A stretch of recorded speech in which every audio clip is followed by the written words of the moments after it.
Бүгін мен сіздермен бірге қуырдақ әзірлеуге кірістім. Қуырдақ үшін мына қазанымызды қыздырып алдық. Енді сұйық майымызды құямыз. Сұйық майымызды құйдық. Бір пиязымызды турап, майдалап тураймыз.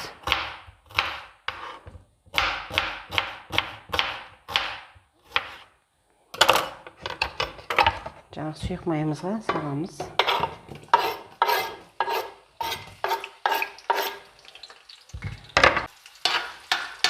Бірінші пиязымызды қуырып аламыз, кішкене қызартып, қырап.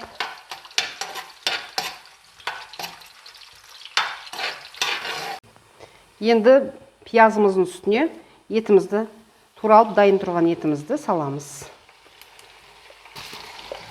Қойдың еті менде.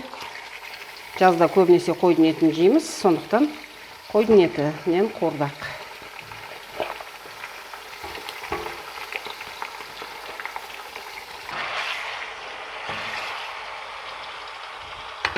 Üstüne tuz себеміз.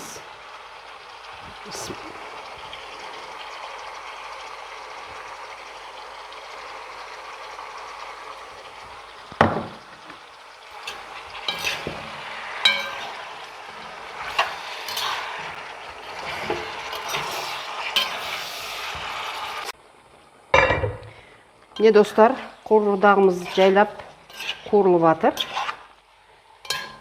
Бізде плитка болғандықтан плиткамыз жай қызып жатыр. Газ өшіп қалған 3 күнге. Сондықтан қуырдағымыз жай кішкене бұрыштап, тұздап, тұзын дәмін. Кішкене бұрыш себеміз. Жай піскен тегі жақсы. Жай бұл бір абаден болып піседі. Міне жайлап не алып жатыр. Қуырдағымыз. Анда-санда бір қозғап қоямыз.